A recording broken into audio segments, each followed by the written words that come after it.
Bismillahirrahmanirrahim. Assalamualaikum warahmatullahi wabarakatuh. Kembali lagi bersama saya Gus AA dalam kajian Tafsir Luqman. Kali ini saya akan membahas tentang sesuatu yang paling mendasar dalam kajian Tafsir Luqman, yaitu 3 variabel utama yang dimana masing-masing variabel saling terhubung satu sama lain dan tidak akan bisa dipisahkan. Ketiga variabel tersebut adalah juz, surat, dan ayat. Ini saya gambarkan seperti sebuah segitiga.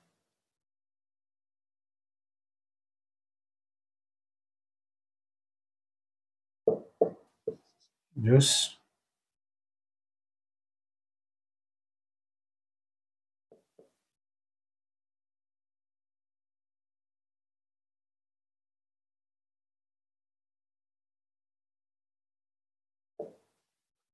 surat, dan ayat.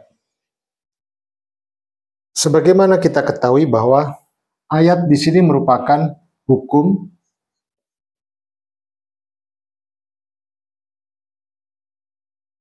atau aturan.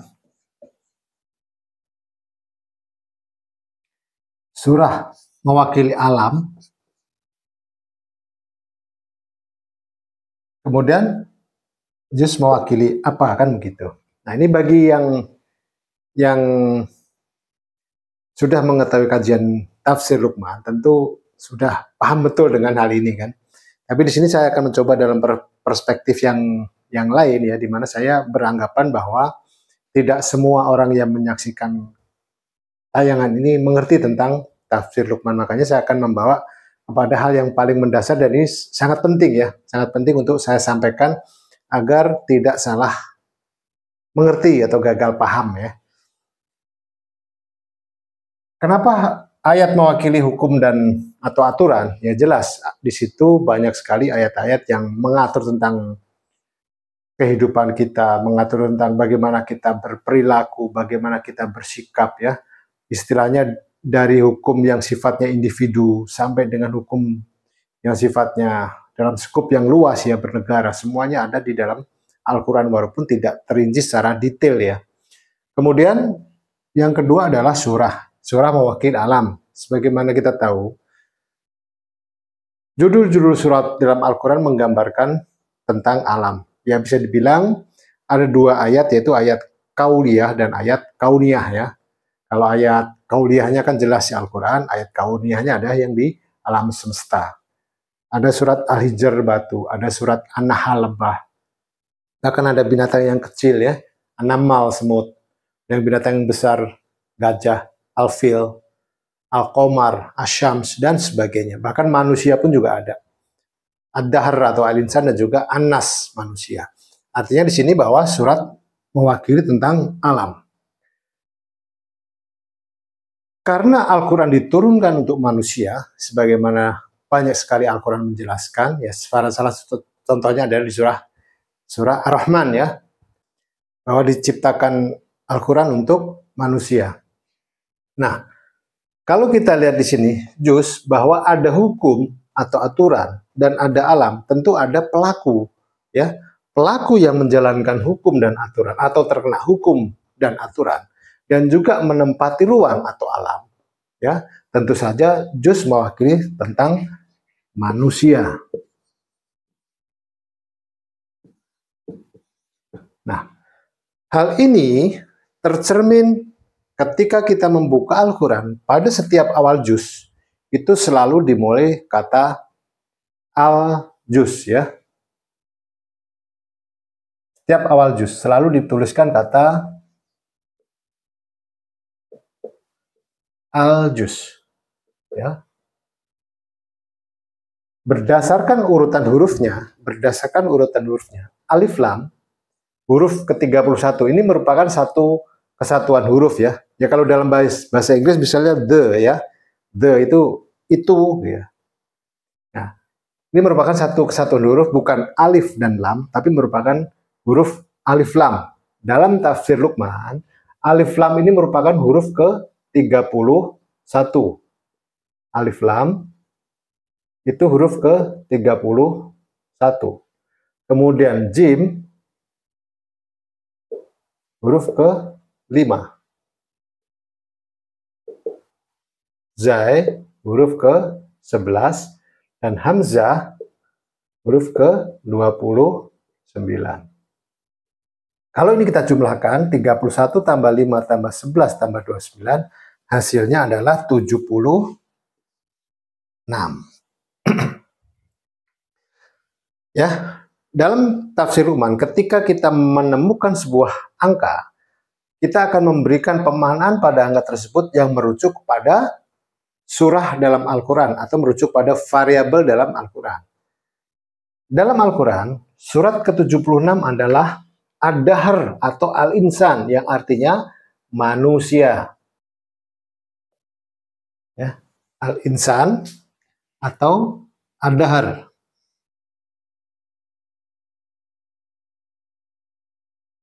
Yang artinya manusia. Ini artinya manusia.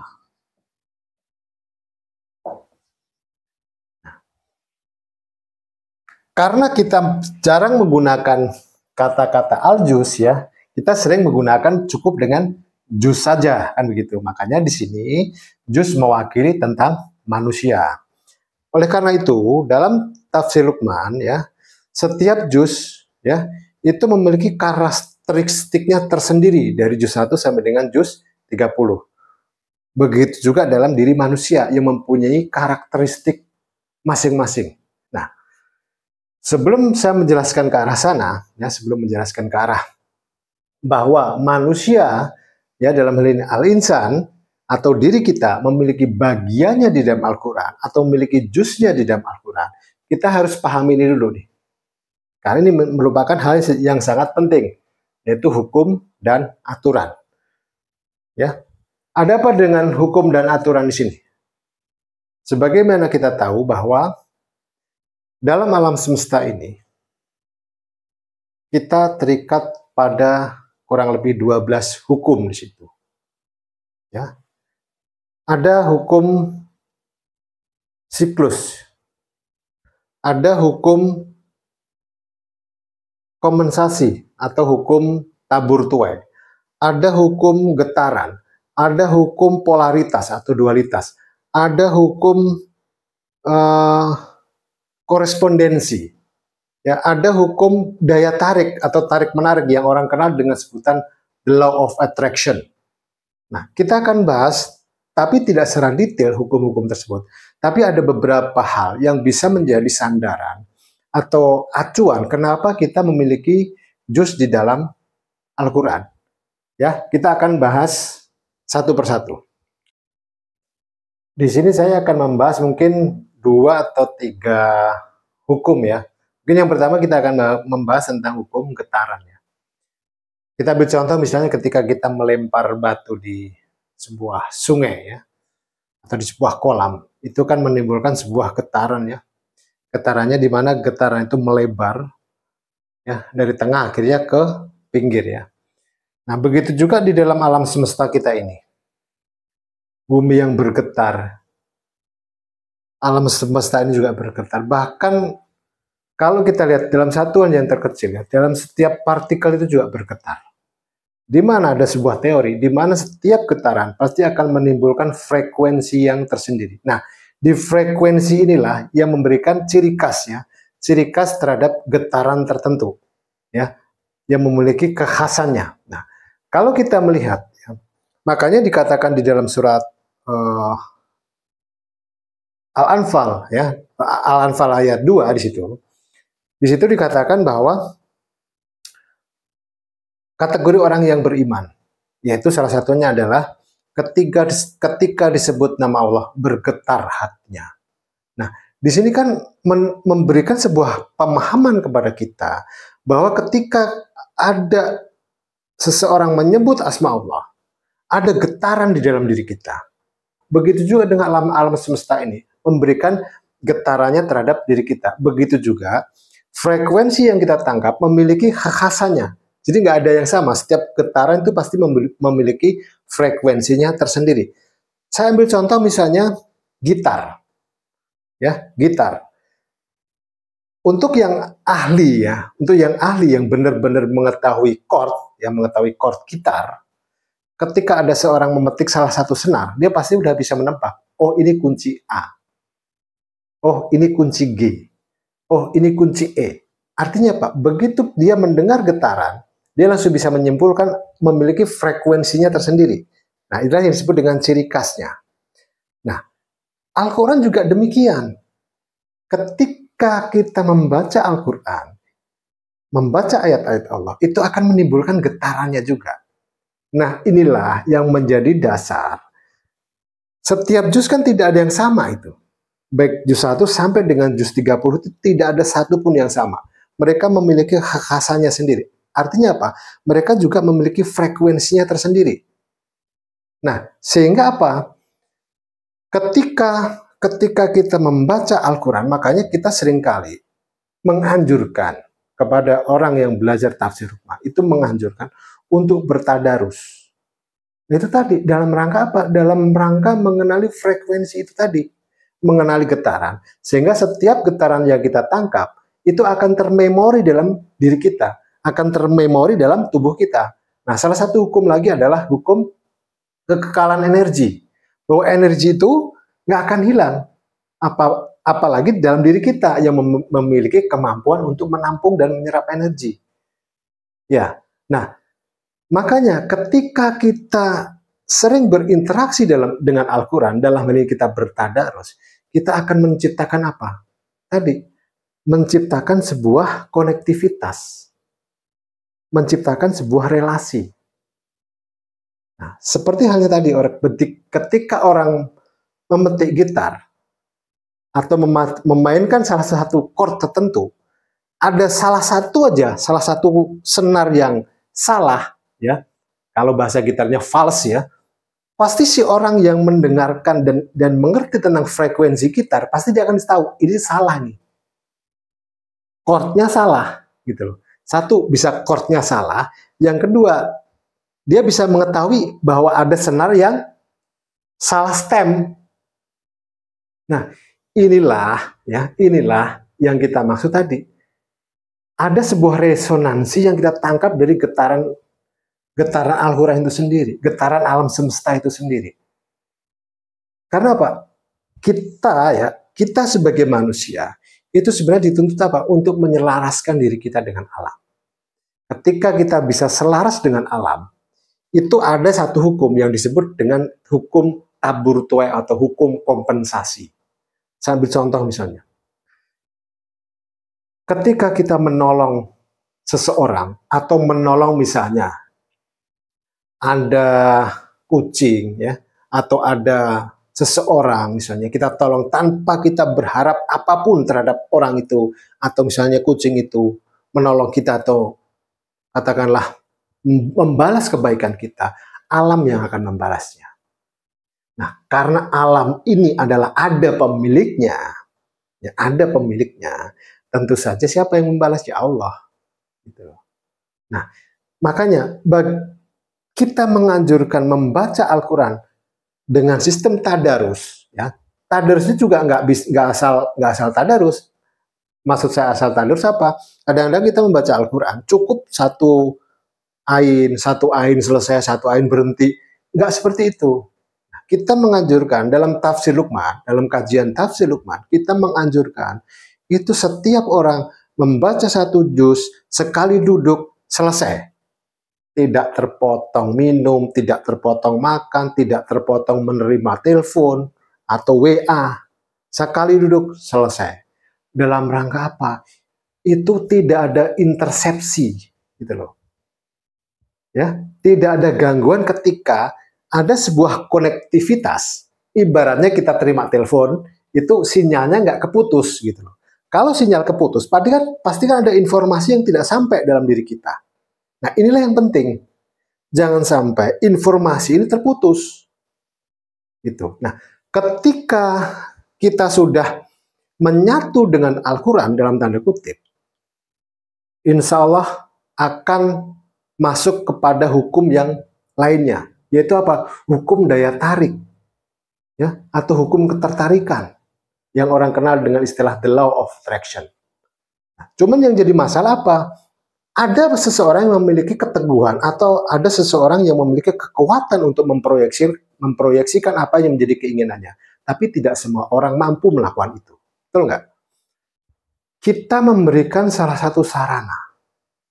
Sarannya apa? Ya Al-Quran. Ya, kita ambil contoh misalnya.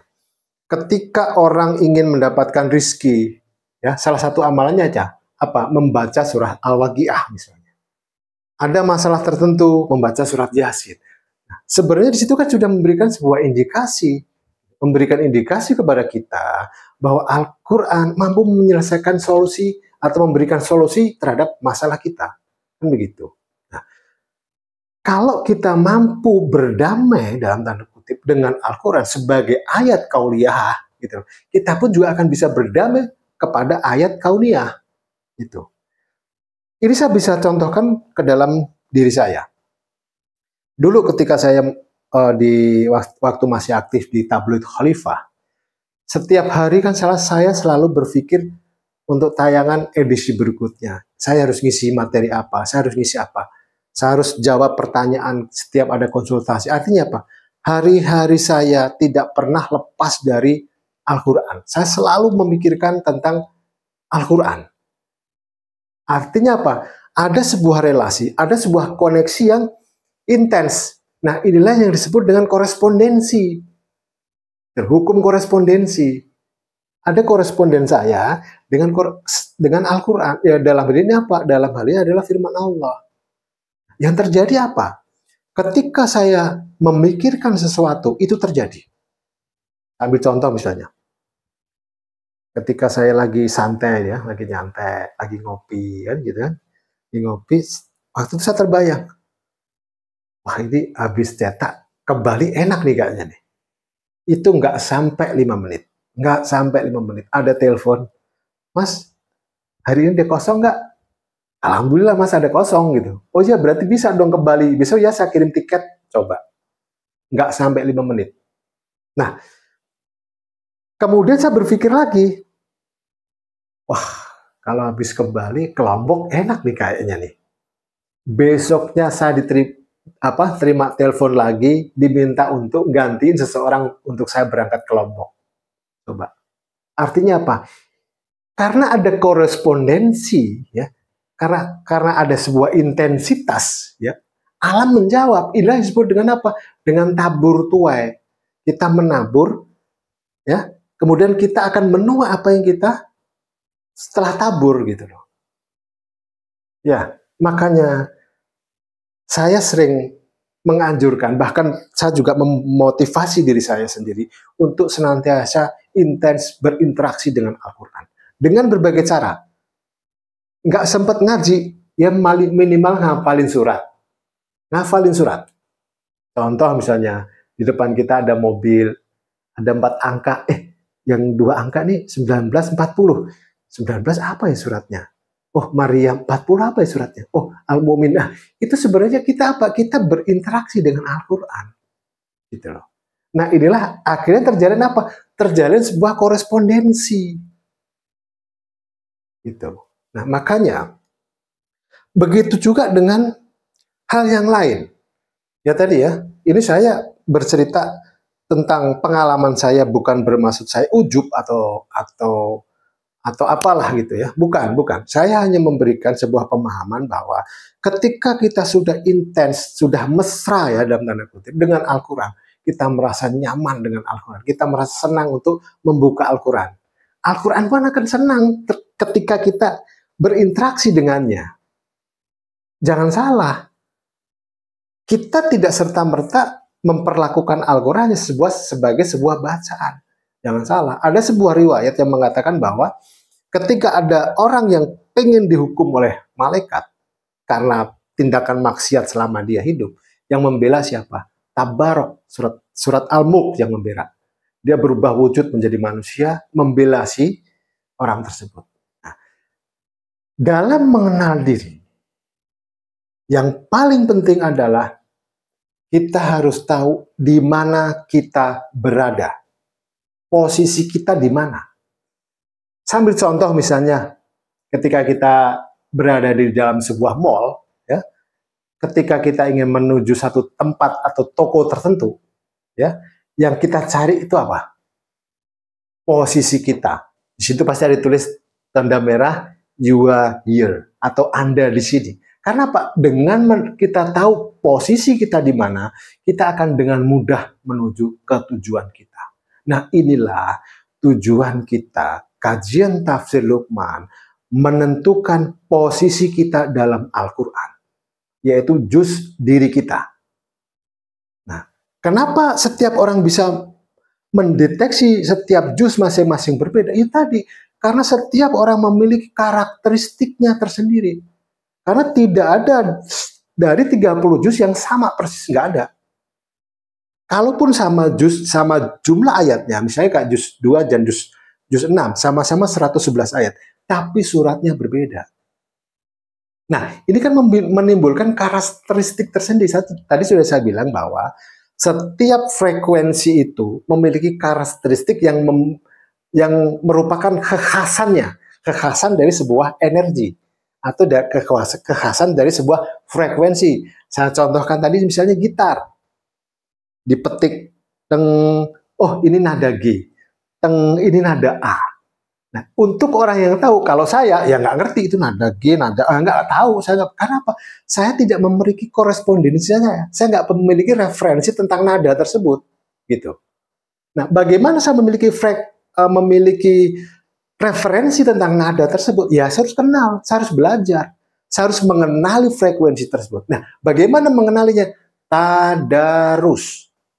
Dari juz 1 sampai dengan juz 30. Itu adalah dalam rangka kita mengenali frekuensi-frekuensi tersebut.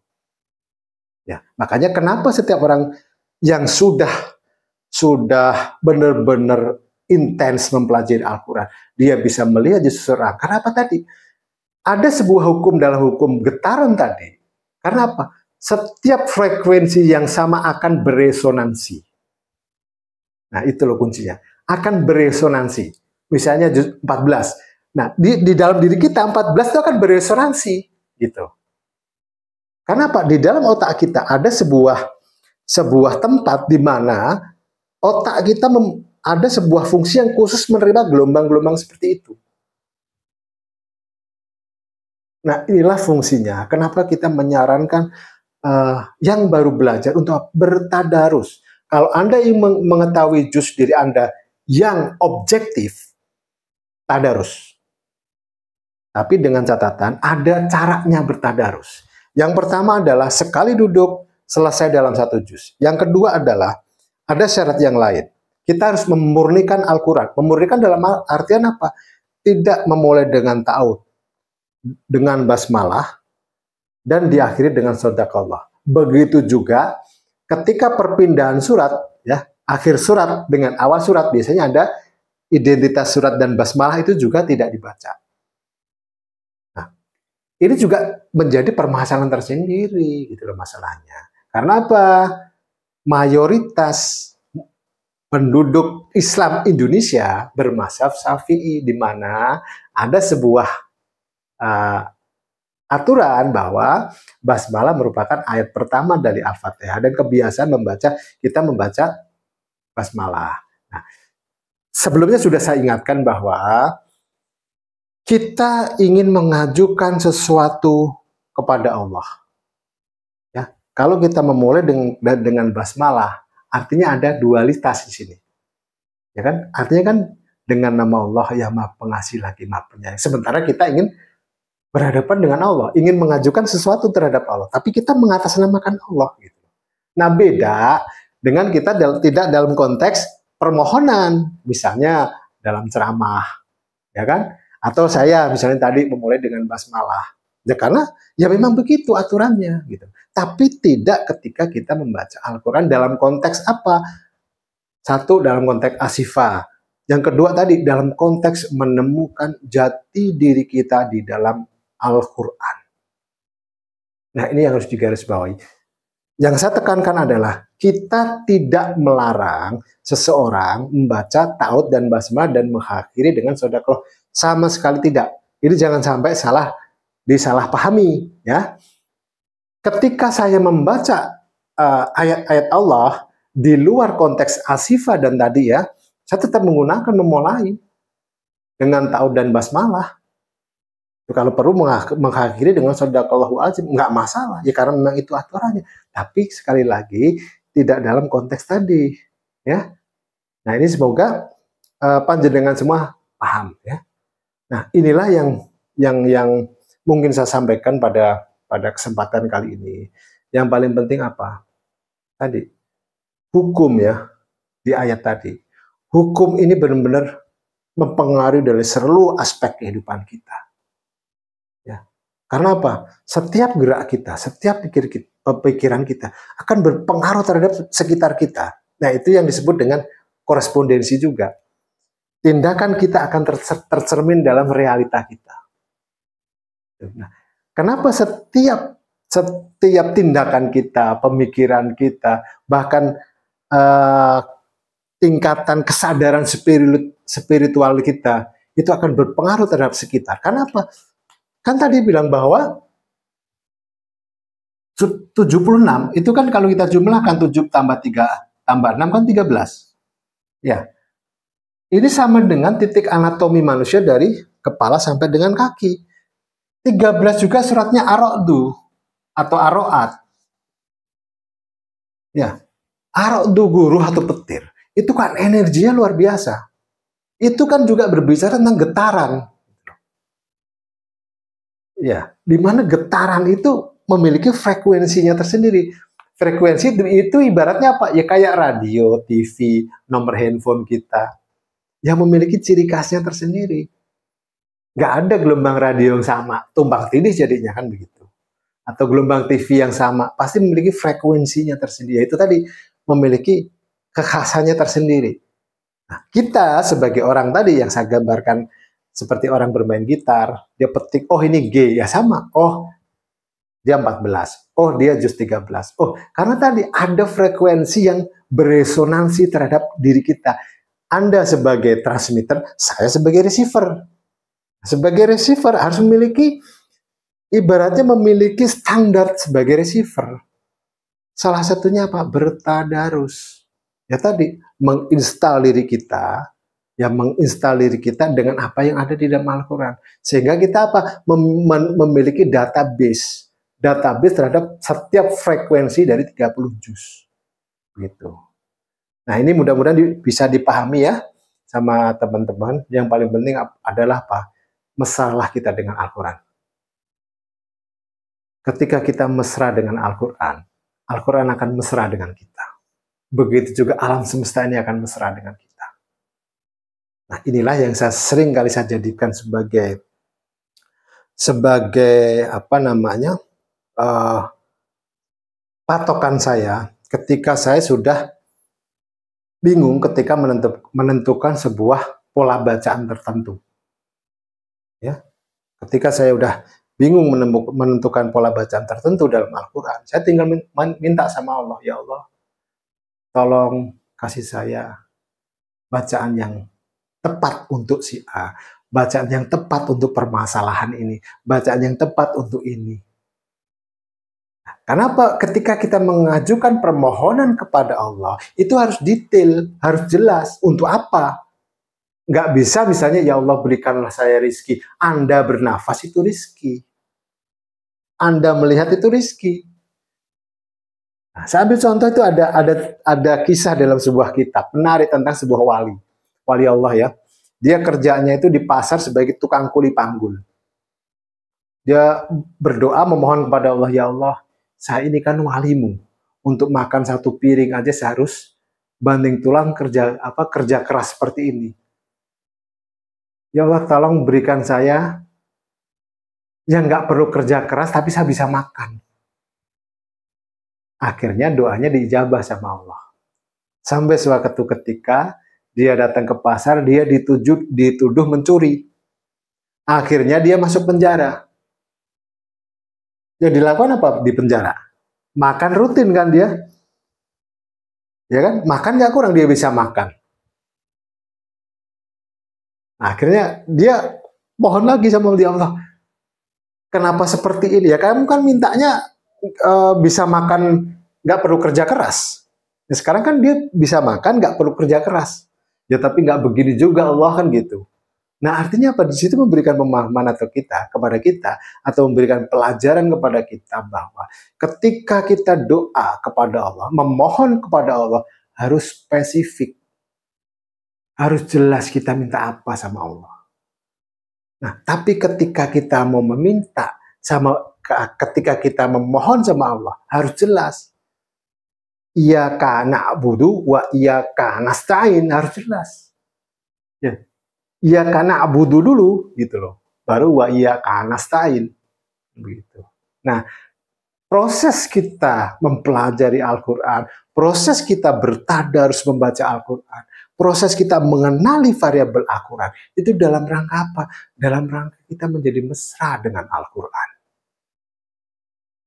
Ketika kita sayang, dia pun akan menyayangi kita. Samanya ketika kita berkasih mesra lah misalnya gitu kan, dengan pasangan kita. Ya, ketika kita sayang sama seseorang, dia minta apa, ketika kita mampu, pasti kita kasih. Begitu juga sebaliknya. Nah, sekarang ini bagaimana meyakinkan diri kita untuk menjadi seseorang, menjadi hamba yang disayangi oleh Allah Subhanahu wa Ta'ala. Demikian yang bisa saya sampaikan pada kajian kali ini. Semoga bisa memberikan manfaat buat saya pribadi dan buat panjenengan semuanya. Apabila ada salah kata, mohon dimaafkan. Dan terima kasih atas perhatiannya, atas waktu yang diluangkan untuk menyaksikan tayangan ini. Dan jangan lupa untuk di-subscribe, di-like, dan di-komen. Semoga gerakan tangan Anda untuk menekan subscribe, menekan share, menekan like, Allah membalasnya. Inilah yang kita sebut dengan kompensasi. Wabillahi taufik wal hidayah. Wassalamualaikum warahmatullahi wabarakatuh.